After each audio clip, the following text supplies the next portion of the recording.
En este quinto capítulo sobre el reinado de los Reyes Católicos vamos a abordar la sociedad en tiempos de Isabel de Castilla y Fernando de Aragón. En el ámbito demográfico hay que señalar que aproximadamente existe una etapa de expansión demográfica que abarca desde el año 1450 hasta el año 1580. En este sentido, hay varios factores que inciden en la demografía.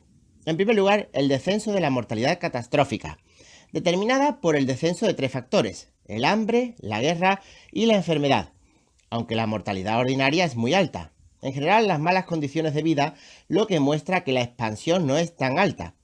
De esta forma, la tasa de mortalidad se encuentra en torno al 30-40 por 1000, idéntica tasa que la de natalidad. Además, existe una alta mortalidad infantil. En la demografía existen varias características. En la península ibérica hay una concentración de la población en la meseta hasta mediados del siglo XVII, siendo los reinos más poblados Castilla la Vieja y Castilla la Nueva. Existe, por tanto, superpoblación. Además de la superpoblación, destaca el alto grado de urbanización. Aparecen pocas ciudades, como Santa Fe, y realmente se consolidan ciudades como Valladolid, Valencia, Sevilla, Ávila y Toledo. En este proceso destaca Andalucía. La ciudad de mayor población con los Reyes Católicos es Valencia, con 75.000 habitantes. Granada, ciudad que llega a contar con 300.000 habitantes, tras ser conquistada, deja un vacío de población y queda con unos 50.000 habitantes. También en Andalucía destacan Sevilla con 40.000 y Cádiz.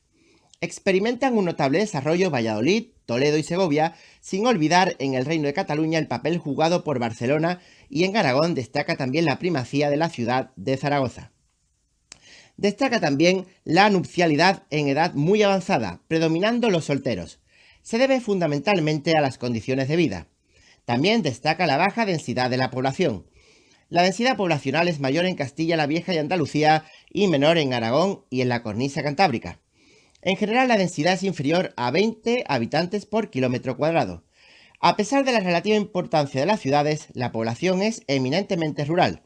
Concretamente, el 80% de la población es agrícola. En cuanto al recuento de la población, las cifras no son fiables, ya que no hay unos recuentos oficiales de la población porque no les interesa. Es una mentalidad sin duda preestadística.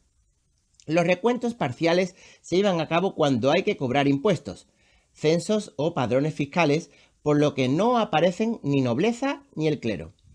El recuento se realiza por hogares, es decir, no se cuentan individuos, sino residencia familiar. Las familias eran de tipo nuclear y no son numerosas, puesto que existe una alta mortalidad infantil. A lo sumo hay 5 miembros familiares.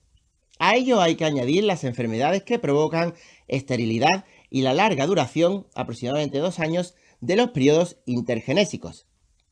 Se conoce un padrón en Castilla de principios del siglo XVI que encargan los Reyes Católicos para cobrar impuestos, concretamente a Alonso de Quintanilla. En torno a 1492 existirían unos 4.300.000 habitantes, donde destaca en la corona de Castilla, Castilla la Vieja, que posee el 28% de la población, mientras que Castilla la Nueva representa el 16% de la población y Andalucía obtiene el 20%. La cornisa cantábrica, por contra, se sitúa entre el 3 y el 7% de la población. El Reino de Aragón cuenta con unos 250.000 habitantes. Cataluña tiene unos 300.000 habitantes. Valencia se sitúa en 250.000. Baleares, por su parte, no sobrepasa los 55.000 habitantes. Canarias ronda los 30.000 habitantes. Navarra alcanza los 100.000. En resumen, la población es ligeramente superior a los 6 millones, añadiéndose 1 millón de población en Portugal, que totalizan unos 7 millones y medio de habitantes. Insuficiencia poblacional que constituye sin duda un grave problema. Esta insuficiencia se debe a que España es un país nuevo, sometido a la repoblación continuamente. Inglaterra tiene unos 8 millones y Alemania alcanza los 14 millones de habitantes. En cuanto a la sociedad propiamente dicha, hay que señalar que es una sociedad estamental, entendiendo por estamento un grupo de jerarquización social cerrado al que se pertenece por nacimiento, exceptuando la Iglesia. Sin embargo, hay movilidad social. La jerarquización social viene determinada por el nacimiento, el estado, la riqueza, y en España también está determinada por la limpieza de sangre. Es una sociedad, por tanto, de pervivencia medieval.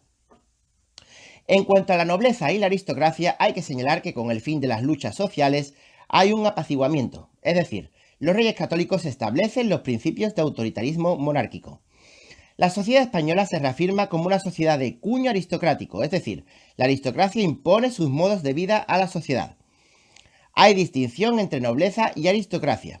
Aristocracia son los grupos sociales jurídica y políticamente privilegiados que están en posesión de un modo de obtener riqueza en el que no están implicados personalmente. Cuando la aristocracia transmite sus privilegios y situaciones hereditariamente, se convierte en nobleza de sangre que da lugar a los linajes. Cuando se habla de aristocracia, hay una mayor referencia a la alta que a la baja nobleza. Una alta nobleza que surge a mediados del siglo XIII cuando se consolida durante los Trastámara, desde Enrique II, y lo hace en torno a la institución del mayorazgo. Los bienes de un linaje se heredan por parte del primogénito, por lo que no hay disgregación del patrimonio. Con los reyes católicos, la alta nobleza se compone de 49 familias, de las que 19 conformaban los grandes de España. Los reyes católicos incrementan la alta nobleza en un 20% para premiar a los caballeros y militares en las tareas más destacadas del reino. Además, esta alta aristocracia es inmensamente rica y junto a la Iglesia monopoliza casi el 90% de las tierras. Por tanto, muchos son dueños de señoríos, tienen vasallos y tienen clientelas, que son personas que favorecen a los nobles y en determinados momentos les piden favores a cambio. Existen también bandos, que son uniones de familias nobiliarias con una finalidad común. Los linajes nobiliarios se hacen cortesanos, es decir, dejan su residencia en el campo y viven junto al rey. Viven, por tanto, del campo en la ciudad. La media nobleza consta de los caballeros, que tienen un determinado nivel de renta, suficiente para mantener un caballo y poco más. Los caballeros tienen mediana riqueza, denominándose caballeros de cuantía. La condición de caballero se transmite por herencia, no son linajes. Esta nobleza media se observa frecuentemente en el mundo urbano, dirigiendo los municipios, sobre todo en las ciudades pequeñas y medianas, ya que las grandes ciudades están monopolizadas por la alta nobleza. Los caballeros tuvieron un tiempo de alta promoción en las guerras de los siglos XV y XVI, aunque conforman un estrato nobiliario muy minoritario. La baja nobleza es el mundo de los hidalgos. El hidalgo es el ideal de la sociedad aristocrática castellana. El hidalgo sin duda es el noble de sangre, que es la transmisión de padre a hijo, aunque es una nobleza no titulada. La obtención de la hidalguía se hace por privilegio real o bien demostrando que sus 3 generaciones precedentes eran hidalgos. El mundo hidalgo es muy heterogéneo, aunque normalmente el hidalgo es un ciudadano pobre, puesto que su ideal es no hacer trabajos manuales. Este mundo tan amplio difiere muy poco del resto de la población. El hidalgo, para sobrevivir, se apoya en 2 principios: el no desempeño de oficios manuales y los códigos de honor o conducta. Sin embargo, los hidalgos deben hacer trabajos manuales para sobrevivir. En general, con los reyes católicos, el grupo nobiliario en conjunto constituye el 10% de la población. Nobles y clérigos forman los estamentos privilegiados, es decir, disfrutan de franquicias, exenciones y libertades sancionadas por ley y costumbres. Así, la franquicia más importante es que no pagan impuestos directos. El segundo privilegio es la preeminencia política, es decir, están separados en las cortes. En tercer término, los nobles y eclesiásticos solo pueden ser juzgados por sus pares, es decir, un marqués debe ser juzgado por un marqués o rango superior. Cuando son condenados, sus multas son inferiores al resto de la población. Por contra, las personas que atenten contra ellos tienen fuertes penas. Otros privilegios significativos son: no pueden ser apresados por sus deudas, su palabra tiene mayor fuerza probatoria que la palabra de cualquier no privilegiado, incluso cuando se utiliza por medio de juramento, no se les podía aplicar tormento o tortura, cuando son condenados a muerte tienen una muerte digna, es decir, la decapitación frente a la muerte indigna, que era la horca. Por todo ello, la sociedad aspira a pertenecer al estamento privilegiado, pero los privilegios lo hacen valer fundamentalmente la alta nobleza y el alto clero. A partir de ahora, la riqueza se convierte en elemento de valoración social fundamental. Los nobles tienen una nueva forma de comportamiento y conducta. Llevar espada es rasgo de nobleza. Además, muchos monarcas promulgan leyes suntuarias que permiten solo a la nobleza y al alto clero vestir de una determinada manera y ejercer un consumo de lujo. Respecto a los grupos no privilegiados, se distingue entre mundo rural y mundo urbano. El mundo rural es el mundo de los campesinos, entre el 75 y el 80% de la población. Es una sociedad agraria caracterizada fundamentalmente por la razón de que los principales propietarios son la nobleza y la iglesia. Entre los campesinos se distinguen tres estratos. El estrato superior es el del labrador, perteneciente al estrato acomodado, propietario de medianas tierras que incluso puede arrendar tierras que le sobran y contrata mano de obra. Conforma aproximadamente el 10% de la población campesina. Por otra parte se halla el arrendatario, que son personas con tierras alquiladas mediante contrato, viéndose muchos de ellos abocados a arrendar tierras, ya que su tierra es tan pequeña que no le permite sobrevivir. Aunque no son los campesinos más pobres, conforman la mayor parte de los campesinos. Y en último lugar, se hallan los campesinos sin tierra. Cuando es posible se contratan como mano de obra, denominándose jornaleros. Los jornaleros suelen ser muy pobres y trabajan en lo que pueden, puesto que su aspiración es simplemente sobrevivir. Otros se denominan peujaleros, que son propietarios de una pequeñísima parcela de tierra.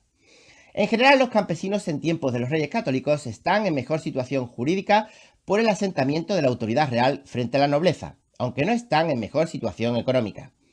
Pero bajo los Reyes Católicos lo importante es que se produce el fin del feudalismo español. El feudalismo se encuentra en Cataluña.